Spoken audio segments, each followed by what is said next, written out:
আল্লাহ দিল মহারানা, আমরা ঢুকাইছি যৌতুক। ইসলাম আমাদের জন্য সুন্নাহ সম্মত পদ্ধতি দিয়েছে ওয়ালিমা, আমরা খাই বরযাত্রী।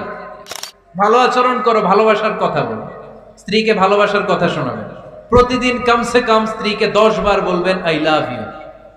নারীকে একা পেলে ধর্ষণের জন্য পুরুষদেরকে বানানো হয়, চিল্লায় বলেন ঠিক কিনা? বিশ্বে যা কিছু মহান সৃষ্টি চির কল্যাণকর, অর্ধেক তার করিয়াছে নারী, অর্ধেক তার কাউন্টার পার্ট। আপনারা একে অপরের সহযোগী, স্বামী স্ত্রী একে অপরের সহযোগী। একটা সুখী দাম্পত্য জীবনের জন্য স্বামীর অনেক দায়িত্ব আছে। 1 নম্বর দায়িত্ব হচ্ছে ফ্যামিলির যত ফিনান্সিয়াল দায়িত্ব আছে সব স্বামীর কাঁধে বর্তায়, ঠিক কিনা? কারণ স্বামী হচ্ছে স্ত্রীর কেয়ারটেকার। আর রিজালু কাওয়ামুনা আলান নিসা, কাওয়ামুন আর বহু বচন হচ্ছে কাওয়ামুন, এক বচন হচ্ছে কাওয়াম, এর মানে হচ্ছে in charge. You are the in charge of your wife, you are the caretaker of your wife. আপনি আপনার স্ত্রীর দায়িত্বশীল, স্ত্রীকে রক্ষা করা আপনার দায়িত্ব। পুরুষকে আল্লাহ তাআলা নারী জাতিকে প্রোটেকশন দেওয়ার জন্য বানিয়েছে, ঠিক কিনা? নারীকে একা পেলে ধর্ষণের জন্য পুরুষদেরকে বানানো হয়, চিল্লায় বলেন ঠিক কিনা? যারা নারীকে ধর্ষণ করে অন্যায় ভাবে, এগুলো পুরুষ না, এগুলো কাপুরুষ। এগুলো কি? আওয়াজ করে বলতে হবে, এগুলো কি? কারণ সুপুরুষ নারীকে প্রোটেকশন দেয়, সুপুরুষ নারীর ইনচার্জ, সুপুরুষ নারীর কেয়ারটেকার হয়ে সামনে দাঁড়ায়, সুপুরুষ নারীর ইজ্জত নিয়ে ছিনিমিনি খেলে না, চিল্লায় বলো ঠিক কিনা? এজন্য আল্লাহ বললেন আর রিজালু কাওয়ামুনা আলান নিসা, পুরুষরা হলো নারীর ইনচার্জ, নারীর কেয়ারটেকার। একজন স্ত্রীর যত ধরনের আর্থিক খরচাদি ফ্যামিলিতে লাগে সব খরচ করা স্বামীর জন্য ফরজ করেছে কে? বেসিক্যালি একটা ফ্যামিলিতে স্ত্রীর জন্য স্বামীর 4 ধরনের খরচ করতে হয়, বুঝে নেন আপনাদের দায়িত্ব। 1 নম্বর dowry, you have to pay the dowry, মহারানা দিতে হবে। কে দিতে হবে? মহারানা দেয়া নফল, তাই না? মহারানা দেয়া তো সুন্নাত, তাই না? আওয়াজ করে বলতে হবে, মহারানা দেওয়া কি? وآتوا النساء صدقاتهن نحلا فإن طبن لكم عن شيء منه نفسا فكلوه هنيئا مريئا। সুবহান আল্লাহ পড়েন। আল্লাহ বললেন ওয়াতুন নিসা সাদাকাতিহিন্না নিহলা, সন্তুষ্ট চিত্তে স্ত্রীর হাতে বিয়ের মহারানা তুলে দাও। ফরজ, মহারানা দিয়ে দিবেন। আমরা মহারানা তো দেই না, তার বিপরীতে যৌতুক নেই। কি নেই?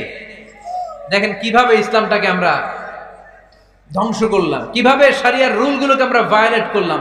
আল্লাহ দিল মহারানা, আমরা ঢুকাইছি যৌতুক। ইসলাম আমাদের জন্য সুন্নাহ সম্মত পদ্ধতি দিয়েছে ওয়ালিমা, আমরা খাই বরযাত্রী। আছে না নাই? এজন্য বিয়েতে আমরা যৌতুক নিব না, বরং মহারানা দিব। কি দিবেন?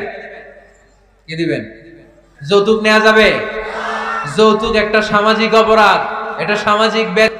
1 হচ্ছে হারাম খাওয়ার গুনাহ, 2 হচ্ছে শ্বশুর বাড়ির উপরে জুলুমের গুনাহ। কথা বলেন। এজন্য যৌতুকের সাথে আমাদের কোনো সম্পর্ক। আওয়াজ করে আল্লাহরে ডাক দাও, বলো আল্লাহ আমার বিয়েতে 1 টাকাও যৌতুক খাবো না, তুমি তৌফিক দাও। আমিন।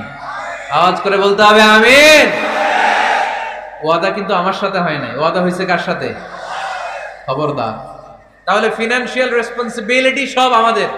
1 নম্বরে মহারানা দেয়া, 2 নম্বরে ফুডিং, খাবারের ব্যবস্থা করা, 3 নম্বরে ক্লোথিং, কাপড়ের ব্যবস্থা করা।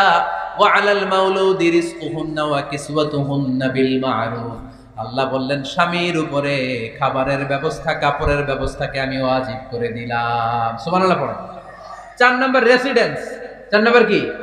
স্বামী মহারানা দিবে, স্বামী meal, husband will provide the meals, খাবারের ব্যবস্থা করবে। 3 নম্বর husband will provide the costume, পোশাকের ব্যবস্থা করবে, and as well as he will provide the residence for his wife, তার স্ত্রীর জন্য রেসিডেন্সিয়াল একটা এরিয়া করে দেবে। এটা ফ্ল্যাট হতে পারে, এটা সনের ঘর হতে পারে, এটা টিনের ঘর হতে পারে, এটা একান্নবর্তী ফ্যামিলির কোন একটা রুমও হতে পারে, ঠিক কি না? এজন্য আল্লাহ বলেন আসকিনুহুন্না মিন হাইসু সাকাতুম মিন ওয়াজিদিকুম, তোমরা তোমাদের সামর্থ্যের মধ্যে থেকে স্ত্রীর জন্য একটা আবাসিক ব্যবস্থার আয়োজন করে দাও। পড়েন সুবহানাল্লাহ। রেসিডেন্স, আবাসিক একটা ব্যবস্থা করে দিতে হবে। তাহলে এই চারটা ফিনান্সিয়াল দায়িত্ব আল্লাহ কি নারীকে দিয়েছে না পুরুষকে? আওয়াজ করে বলতে হবে, নারীকে না পুরুষকে? এই আর্থিক সব দায় দায়িত্ব পুরুষের। আর্থিক দায় দায়িত্ব ছাড়াও পুরুষের উপর যে দায়িত্ব বর্তায় সেগুলো হচ্ছে নারীর সাথে ভালো আচরণ করা। কি আচরণ করা? আগে সালাম দেওয়া। কি দেওয়া? ভাবিকে সালাম দেন তো আপনারা? সালাম দেন আপনারা? আমি আপনাদেরকে সালাম দিচ্ছি, উত্তর দেন আসসালামু আলাইকুম রাহমাতুল্লাহ। এবার আপনারা আমাকে সালাম দেন তো। ওয়ালাইকুম আসসালাম ওয়া রাহমাতুল্লাহ। এইভাবে সালামের প্র্যাকটিস করা যাবে? সালামের প্রতিযোগিতা করতে হবে। আপনি আগে দিতে চাইবেন ভাবিরে, ভাবি আগে দিতে চাইবে আপনারে।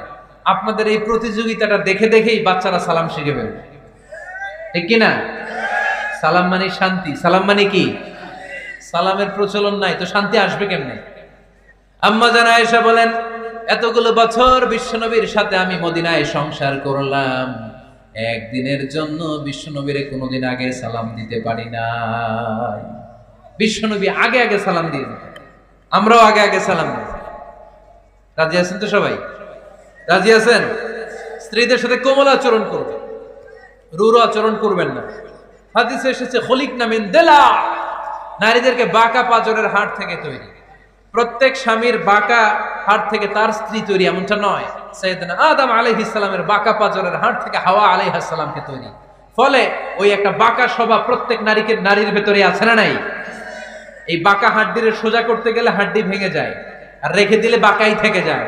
এজন্য বিষ্ণু বলেন ফাস্তাউসু বিন নিসাই খায়রা, কোমল আচরণ করো, ভালো আচরণ করো, ভালোবাসার কথা বলো, স্ত্রীকে ভালোবাসার কথা শোনাবেন। প্রতিদিন কমসে কম স্ত্রীকে 10 বার বলবেন আই লাভ ইউ। কি বলবেন? ওই ছোট ছোট বাচ্চারা কয় আই লাভ ইউ। তোমরা না মিয়া, যারা বিয়ে করছেন তারা, যারা বিয়ে করেছেন ভাবিকে বলবেন, মানে আপনার স্ত্রীকে কি বলবেন? আওয়াজ করে বলেন, কি বলবেন? পারবেন? পারবেন? বলতে পারবেন তো? রিফকাম বিল কাওয়ারিদ, নারীদেরকে আল্লাহ রাসূল সাল্লাল্লাহু আলাইহি ওয়াসাল্লাম কাচের গ্লাসের সাথে তুলনা করেছেন। কাচের গ্লাস, কাচের বাসন, কাচের তৈজসপত্র যেমনি আস্তে ধরতে হয়, আস্তে রাখতে হয়, নারীদের সাথেও কোমল আচরণ করতে হয়। কাচের গ্লাস আর কাচের তৈজসপত্র যদি জোরে রাখেন যেমনি ভেঙে যায়, নারীদের সাথেও কঠোর আচরণ করলে ঝামেলা আছে না নাই? তাহলে 1 নম্বর দায়িত্ব হচ্ছে আপনাদের ভালো আচরণ করা, মিষ্টি মিষ্টি কথা শোনান। বলবেন যে তুমি আমার কৈতরী, তুমি আমার পরাণ পাখি, তুমি আমার ময়না পাখি, এই জাতীয় ভালোবাসার আপনারা অনেক জানেন, এগুলো আমি জানি। যা যা বলা লাগে সব বলবেন। পারবেন তো? পারা যাবে? পারা যাবে?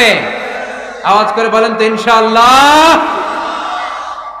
স্ত্রীর ব্যক্তিগত বৈধ কাজের সুযোগ করে দিতে হবে। তার ব্যক্তিগত যে চয়েস, তার ব্যক্তিগত কাজে বাদ সাধতে পারবেন না যদি কাজটা হালাল হয়। অনেক স্বামী সামান্য কাজে ঝগড়া বাঁধে। স্ত্রীর ইচ্ছা হচ্ছে কাঁথা সেলাই শেখা, নকশি কাঁথা সেলাই শিখবে, স্বামী বলে না তুমি ওইটা শিখো, ল্যাঙ্গুয়েজ শিখো, আছে না নাই? স্ত্রী বলে না আমি রান্না শিখবো, ইউটিউবে সুন্দর রান্নার প্রোগ্রামগুলো দেখে আমি রান্না শিখবো, স্বামী বলে না তুমি কম্পিউটার শিখো, আছে না নাই? হালাল কাজে আপনি বাদ সাধবেন না। আম্মা জান আয়েশা রাদিয়াল্লাহু তাআলা আনহা ছোট্ট কাপড়ের পুতুল দিয়ে সাথীদেরকে নিয়ে ঘরে খেলতেন। বিশ্বনবী একদিন আম্মা জান আয়েশাকে নিষেধ করে নাই। আওয়াজ করে পড়েন সুবহানাল্লাহ।